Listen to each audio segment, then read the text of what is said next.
emotional. No, it's strokes. What is up, everybody, and welcome into the pregame lounge presented by DraftKings Sportsbook. We don't have an intro, do we? Let's freaking go, We're dude. glad to be here. Yeah, I mean the air horn thing. It's a little awkward at this stage. The intro part. Yeah, I agree. Yeah. We should have we should now that Devin, Brendan aren't here with their bad ideas, we should just start to make some real decisions for this show. I feel like we should just start off by all just smiling quietly. Nope, that's not good. That's not a good Okay. one. I got to be honest, guys.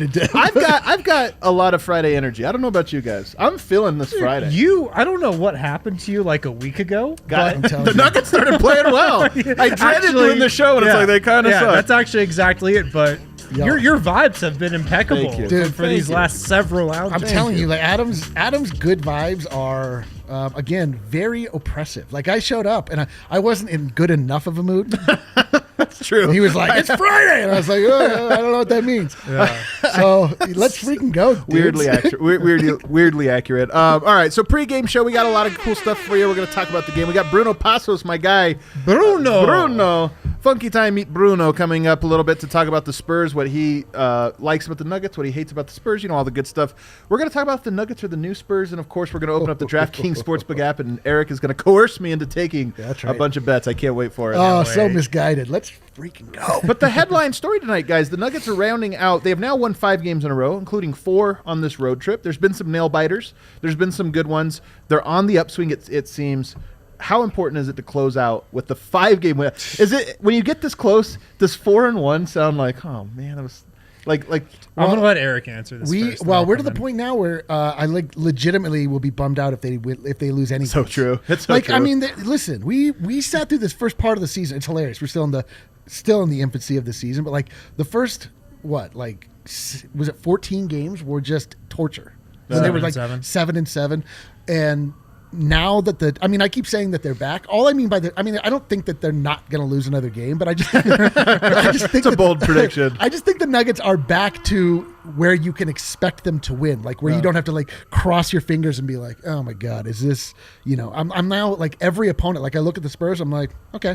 Yeah. But before I was like, the Spurs, they're always so good. Well, the Nuggets haven't won there for like 100 years or something. I don't remember the exact number, but there is a streak that will be broken tonight. Either it'll be the Nuggets winning streak or it'll be the Nuggets losing in San Antonio streak. Streaks shall be Well, broken. that's why it was such a big deal when Denver won Game 6. Was it Game 6 in San Antonio in the first round? Yeah, that's right. Oh, you're right. You're right. That was the first time. No, it wasn't Game 6. It was Game 4. Game 4. They fell down 2-1, and it was they were going to be done for. Because everybody was counting them out. Oh, you got to go to San Antonio. You got to win a playoff game. This team can't even win a regular season game in San Antonio. That was so big. But coming into this road trip, this was going to be a defining road trip for Denver over the first half of the season, I thought, because if it went really poorly, things were going to look really dark for this team. So like dark. if Denver had gone 1-4 on this road trip, maybe even 2-3. True. Yeah, I know. We could be talking trades. We could be talking major rotation. You know what we'd be talking is like, why is D-Line not on the show anymore? What happened to him? Yeah. Did he get COVID? Yeah, but Denver goes 4-0 over these first 4 games, and it's huge. It's Went out for major. cigarettes. Never came back. I'm like, sorry, I know you're trying to make a point here, but I'm just gonna. We have more important points. I would just be like, I'm gonna go get some some losers cigarettes, guys. Never to be come heard back. from We again. never heard from him. Going 4-0 is massive. Yeah. It's absolutely massive, and particularly the teams that they've beat. Just 4 really legit teams so far. 4 probable playoff teams. So they could finish it off. That'd be crazy. Some great comments in the chat already. Adam is the only one without a hat. Yeah. Great observation. Big time astute observation there. from the chat. I want to give a shout out. We got somebody watching from Vienna, I saw, and somebody watching from Seychelles, which is like really cool. Seashells? Wait, did I read this wrong? You're making this. No, the Seychelles, yeah. Well, that's definitely not how it's pronounced. It is too how it's pronounced. Let me read this. I don't know. I'm indifferent. You guys don't know the Seychelles, the islands. I'm not. Am I the only person that's a geography here. buff here? All right, pregame. What did Michael Malone? What did Popovich have to say? I know, Harrison. You tried to. Pop is too smart for you, Harrison. You can't throw out a question when he knows you're fishing for that fire quote. Yeah, I was fishing hard. I didn't think it would hurt to try, but I asked him if Nikola Jokic reminds him at all anything about Nikola Jokic, his play, his attitude, his mentality, his facial expression. I don't know anything. If anything reminds him, do they like the same foods or his eating? I don't know. His eating habits. I don't know. If anything reminds him of Tim Duncan, he did not take the bait. Greg Popovich quote: "I don't compare players." Wow, he doesn't compare players. Just like that. He just doesn't. They're like, they're like, Greg, you have to pick one of two players to start at point guard. You must compare these two. It's like, he just can't. He's like, they have to fight to the death. Yeah. I apologize. Yeah, maybe that video will emerge of Pop just shutting that question down of mine someday. Well, I'll find it and I'll post it. But I gotta say, I'm really I like that answer because I've long said this, that player rankings, those comparisons, they're the death of joy because everybody does it different. We did like 7 player rankings in the offseason. We have so many.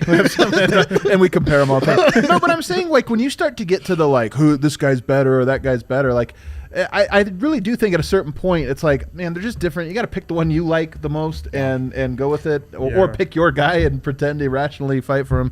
So I like that because Tim Duncan and Jokic, very, very different players, and to compare them only invites totally different. What I was hoping he said, and why I kind of put in my question, just not even in terms of like their stats or whatnot, but just in terms of like how they play. Because they have a similar just command of the floor. Yeah, they operate with a similar confidence to them. Yeah. So I was hoping he'd say something about that, but maybe next time. Do we need to officially refer to Greg Popovich from here on out as the Windbreaker?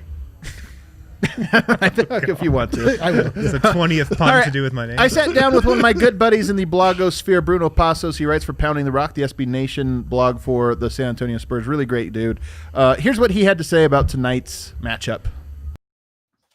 All right, now I welcome in my good friend Bruno Passos of Pounding the Rock, diehard expert, all of those things all wrapped up in one.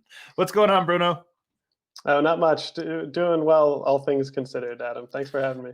You bet, man. So, all right, Nuggets Spurs tonight. Nuggets looking to close out their 5-game road trip. They're 4-0. Dominant performance so far. Very excited about it. Tell me, so that's the Nuggets history. They're on a little bit of a roll. What's the recent history with the San Antonio Spurs? Yeah, Spurs have been doing well.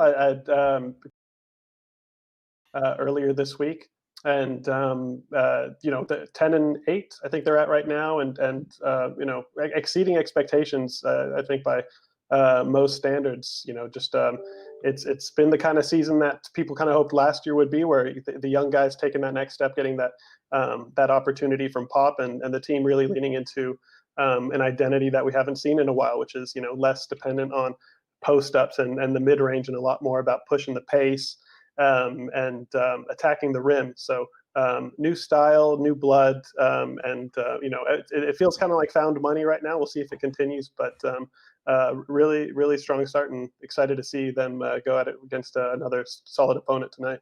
When you talk about attacking the rim, you mean off the dribble drive, is correct? Using some of the speed in the backcourt? Yeah. So they're extremely reliant on sort of like dribble drives, attacking closeouts, and just seeing what can happen. So a lot of patience and just asking a lot of these young guys to make the right reads. And you're seeing guys like, especially Keldon Johnson, just testing whoever's at the rim, really protecting, whether it's been, Rudy Gobert, Anthony Davis, doesn't matter. He's going with reckless abandon, and Lonnie Walker as well. So they're just really putting that athleticism to use for the first time. And Pop's talked about, this is a team that's trying to go north to south as often as possible. And their attempts at the rim are up extremely. They're not shooting finishing at a high rate right now, but it just does so much for trying to create those collapses, and it's kind of the formula right now for whatever they can do in the half court. Well, this is great news because Denver is horrible at containing dribble penetration, and they don't have a very good rim protector. So it sounds like it's a recipe that maybe makes for a nice style fight here. And this is one of the questions I asked. You talked about having a good win earlier this week. I assume you mean the Washington Wizards. That was no, I'm just kidding. The Spurs beat the Boston Celtics here just 2 days ago. But I was forgetting the name of the opponent, so thank you for filling that blank in. I got you. But it's one of my questions. I've done this for the last 4 years, where the Spurs, I'm just like, oh yeah, they're there, but they're not really good. They're just, they're another team. But they're 10-8 again. I mean, Denver's feeling good about themselves. They're one game ahead of San Antonio. That could all flip tonight. Is San Antonio, in your opinion, are they good? TBD. Like we're still kind of feeling this team out, because they've had some impressive wins. They beat the Lakers, the Clippers, the Celtics obviously recently, but they've had some bad losses as well. They lost to the Wolves on the back of a kind of one of those mini series in Minnesota. So you don't really know what's gonna come from like them night to night, which is I guess a part of having this like new young team playing a new style, and still just not having like being on the right side of the math sometimes with their ability to make threes and make life easy for them. So we're seeing they're defending better than they have. It's going to be, I think, an interesting one tonight. Someone like Jokic, but also just a team that can pick and roll you to death. And the Spurs are not too good when it comes to these like crafty ball handlers who can pick apart a defense. Their ability to kind of make next level rotations and see what a ball handler is going to do is still in development. So that's something where you said that the Spurs can maybe do some damage with their dribble penetration, but it should be we may be seeing that on both ends. So who scares you for the Nuggets? Like, meaning you're as a Spurs fan, who do you look at this game and go, oh my God, I'm worried that guy's going to go off? I mean, Jamal Murray there's fresh memories of that 2019 series and what Jamal Murray did, and it's the type of thing where they struggle against the pick and roll, like a ball handler who can obviously working with Jokic, who's going to command so much of the defensive attention. Someone like that can really unlock things for Denver. And the Spurs. I don't think we know yet if Derek White's playing tonight. I think he's out. I think I saw it was ruled he's out. Okay, well then in that case, he's still their best option really on ball. So that's going to require either they're going to put DeJounte Murray or Lonnie Walker on there, and they struggle a little bit more on ball with crafty guys. So we'll see. I'd say Murray is probably that what Jokic is going to do, I guess, at this point. And so I see someone like Murray performing, and if he can, just curl around those screens, get some nice open, clean looks to start, that could be real trouble for the Spurs. What about the other way for Denver? Who should Denver be afraid of? That maybe he was a little bit under the radar, or just a guy you think is in line for a good performance. Yeah, I mean, so the starters in general have not been really what's led the way for the Spurs, and that's kind of a trend from various years where the bench does a lot of the heavy lifting. Yeah. So Patty Mills has really had an excellent season so far, and has been a big tone setter for that bench unit, which is their 5-man unit of DeJounte Murray playing with their 4 bench guys right now is the best 5-man unit in the league in terms of net rating and defensive rating. That unit kind of comes in towards the end of the first quarter, turn of the second, and then same in the fourth, and that's really where the teams kind of turned games. I think Patty Mills is on pace to have more 20-point games than he ever has as a Spur. He's really looking for his shot. He's talked about how he's trying to replicate what he's done on the FIBA level this year. So I think he's one that people are obviously familiar with, but they probably haven't seen this version of him. You're telling me that this is shaping up to be a matchup between Patty Mills and Facundo Campazzo, Denver's tiny backup guard. So that makes for fun. It's a great night for the under 6-foot crowd. I think so. Yeah, nice FIBA touch for a game against these two teams. I know you Brazilian relatives. I know this is weird because he's Argentinian, but do you have some familiarity with Campazzo? We're all still getting familiar with him, so I don't really have we're still getting a scouting report on him. No, I've had enough trouble keeping up with the NBA game to keep up with what's going on with these guys. Obviously came from Europe just recently, but no, I think he was sort of on the Spurs radar at one point as a target over there. He's a classic Spur. Yeah, it sounds like it. But they have quite a few guards and perimeter players as it is, so I don't think there was really anything in the cards for them to add another one. But from what I understand, he's a fun guy, great passer, next level thinker, and so I look forward to seeing him pick apart the Spurs defense a few times. So this is the last one I always ask people when they come on the show. Every fan base has a guy they irrationally hate. Or maybe it's rational. Maybe the guy actually is an anchor or this or that. But there's somebody that the fan base always turns on. Is there a fall guy right now in San Antonio that maybe the fan base is kind of getting tired of? Yeah, I mean, this one's had a long time coming, and the departure of a few of the punching bags from the last season has kind of set the table for this. But it's LaMarcus Aldridge right now is someone that the fan base, I think he's a pretty easy one to single out right now, given that he's got Jakob Poeltl, the backup centers, has really put up better on-off numbers. Aldridge has come in and not really set the world on fire with the three-point shot, even though he is taking it a bit more than people thought. Just not quite he was never like the quickest in terms of defensive abilities, but right now it seems like he's that much slower at 35. So you'll see him sometimes when he's on an island on switches, and the ball handlers are just going to attack him, and stuff like that. The fans just lose that much more patience on. But that said, team's 10-5 when he plays, 0-3 when he doesn't. So there's something to at least him providing that much more depth to the team. But the fact that they're losing the minutes with him more often than not is trouble. And so his contract's term is ending this season, so it's one where the fans are it's pretty easy to pile on him right now, unfortunately.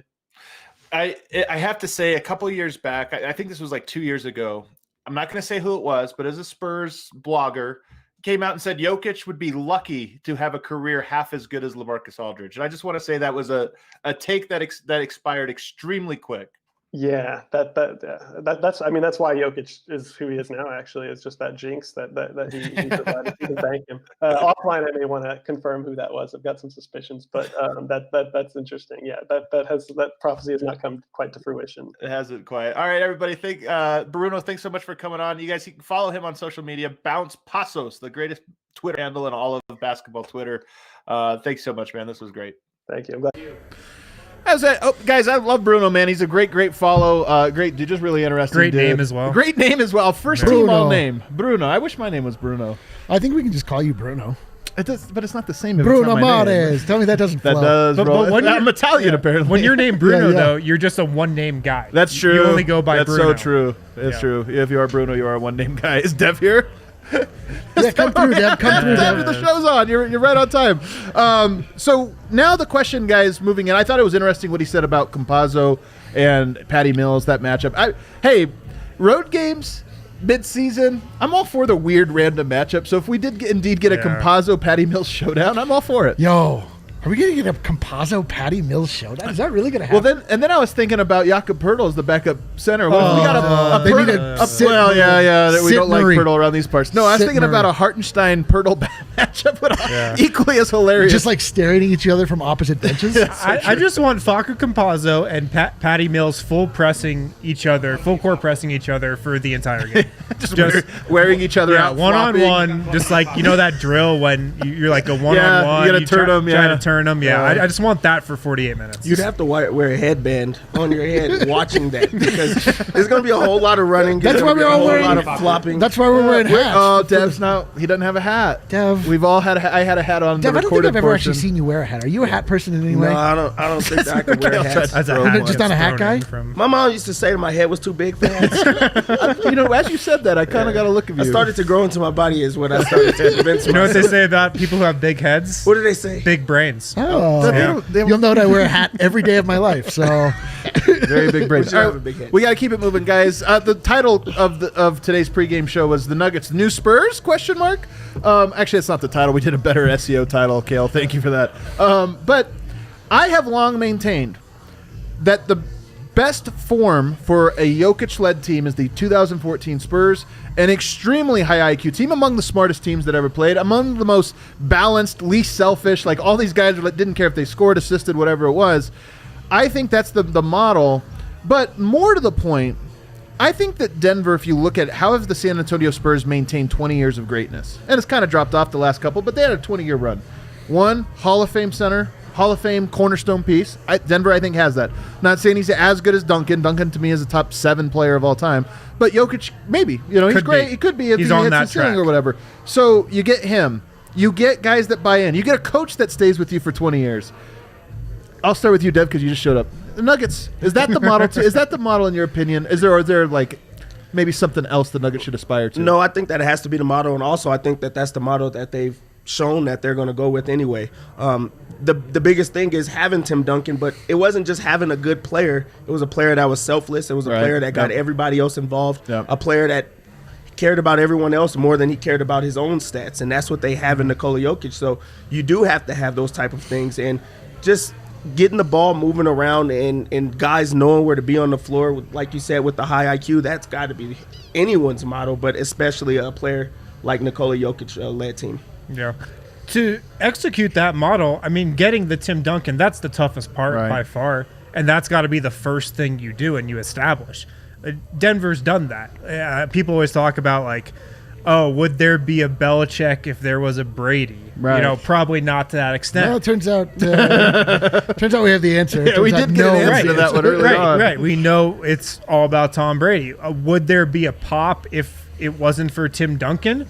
Yeah, Greg Popovich could have been a fine coach, but there's no way he even approaches the heights that he got to without Tim Duncan. Well, you know my theory about coaches.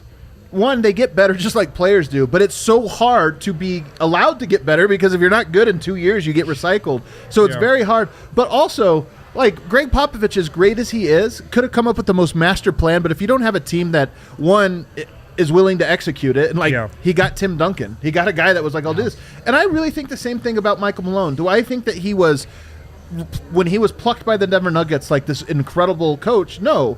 But I do think, I think he was good, but I do think he's grown and gotten to do that, and he's gotten to coach the way he has because his top guys like, yeah, man, I'm not here to tell you what to do. Right. Totally. No, I mean, there is something so beautiful about a team functioning the way it's supposed to, where you don't have like a weird meddling owner. Right. You don't have like like Jerry Jones. Players like Mark Cuban, have somebody's uncle just demanding a trade for you. I mean, like Mark Cuban is sort of a meddling owner. You know a lot about him, but he's a meddling owner. But the Cronkies, like, people like to malign the Cronkies because they're involved in so many things.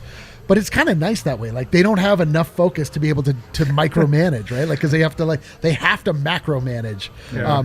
And if you get the right pieces involved, you get a Joe Sakic for the Avalanche, you get a Tim Connolly for the Nuggets, and like you allow smart people in that sport to do their job. Like, you see what happens, and so it's great that way. And they have John Holt. I bet you didn't know that, the owner of the Spurs, similar to Silent Stan. You just don't hear from him. That's exactly the point. Like, an owner is a person you should never hear from. An owner is like a referee. Like, as soon as you know their name, like, something's wrong. Like, they're doing something dumb. All right, you know what time it is, guys? My favorite time of the show. It's my favorite time of the show. It's time to crack this stone cold locks. It's time to make some money. It's time to make some money. I'm on a little bit of a cold streak. I'm not going to lie. Yeah, I'm a little cold myself. I don't know if I'm going to bet on Jamal Murray tonight. I might take the night off from betting Jamal Murray. Yeah, but big news tonight. Oh, big news tonight. Are we ready? Big news. Let them know. Sound the air horn. Sound the siren. The Michael Porter Jr. player props are back on DraftKings. They're back. They have enough of. They've realized he's playing again. Well, no, they have enough of a sample size to set lines, baby. There's been no super chat. Hey, can I tell you guys something? And thank God there's been no super chat. Is there Rakia? First of all, one thing I'll say: the Avs, they get so many super chats, like 50 super chats. Well, that was post game when things were happy. I'm just setting the stage for our post game, is all I'm saying. It's Friday night. We're feeling some vibes. Actually, I don't want to say that. I mean, you guys can super chat if you want. I don't give whatever. It doesn't matter. All right, so the Nuggets tonight, 4-point favorites. Are you? First of all, are you surprised they're favorites on the end of a road trip? I do not. They're the better team. So do you like -4? I think it was 4.5 earlier this morning. I did check. I'm not gonna lie, guys. I did open this a little bit earlier. I peeked. We're supposed to look at this cold like a baby. Mine has changed. Mine has it as -6.5. So are you on DraftKings? I'm on DraftKings. Did it move like just now? I've got -4. Yeah, I got -4. I have -6.5. What are you looking at? Do you have an adjusted? You got an alternative spread. Yo. Damn. Well, don't bet on Dev's app. Yeah. No one uses. What do you think? -4. No, I like the Nuggets until further notice. Like, really, dude, they are playing. All they're doing is picking up momentum. All they're doing is getting more and more comfortable. Like, until they show me some regression when they play a team like the Spurs that they are better than. Like, I'm gonna bet. So Bruno had 2 interesting insights. One, what do they do? Great with the dribble drive, quick guards. Denver struggles with that. Great at getting to the rim. Well, Denver doesn't have the great rim protector, but defensively, really bad at rotations, vulnerable to like backdoor cuts. $20 super chat. Oh God! Oh, that is definitely for a shot. What does that even mean? Well, first of all, thank you very much. That's awesome. That's a real number. That's a real number. We're getting ready for some Rocky. 1999. A punitive shot of Rakia delivered directly to me. Also, yeah. You have 2 then. A group shot at a Patterson. All right, so -4. You guys are all feeling that. I'm a stay away from that line. I like Denver tonight, but I like Denver. But again, I will repeat as I do every time. I never bet on lines in basketball. Okay. It is way too random. You don't know what the end of games are going to look like. Like at a certain point when players don't necessarily care anymore, shots just go up willy nilly. Yeah, like, it could just wreck your night with a dumb. I'm not going to lie, guys. I don't bet a lot of money. I know I make the joke. Because I only like to bet to have fun with the game. Yeah. And well, I'm just saying, some people bet and they're like, so don't take my advice because I am definitely the fish at the table. But I will tell you, a fishy bet that I took that I know is not a great one, but I'm feeling it. I think it's not bad. Michael Porter Jr. to be the top scorer tonight. It's his first time on the board, so it's a little bit of a christening, right? I don't think it's a bad bet at all. He's first time on the board, and he's 6-1 odds. So I bet $5. I'm going to try to win $30. So.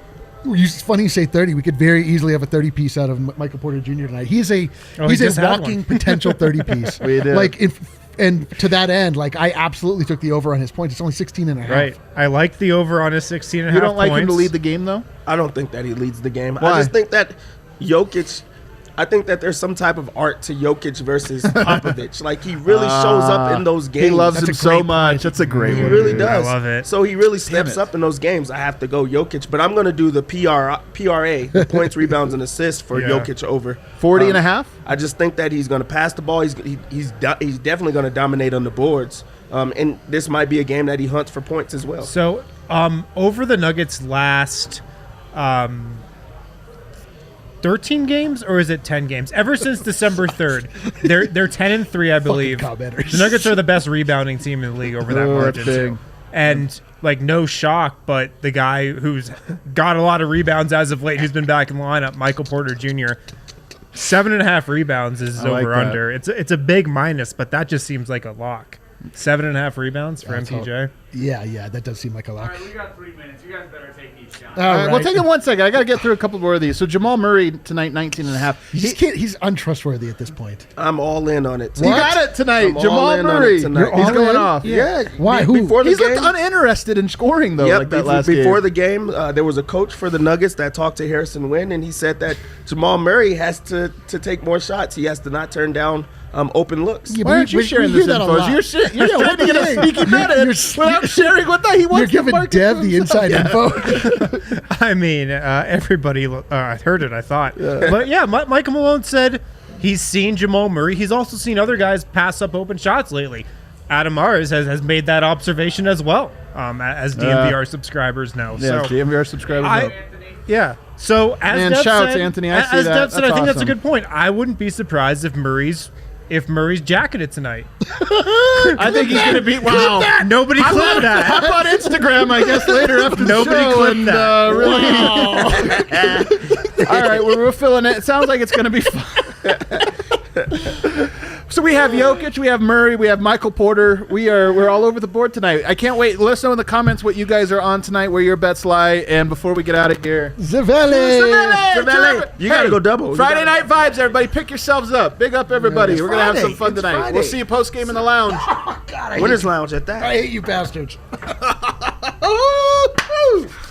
I hate that game. Water or vodka? Water that game. vodka. We lose every time. That was the outro, Kale. I don't know if you cut that. You guys were being entertaining. Oh, man. Wow, that was meant to...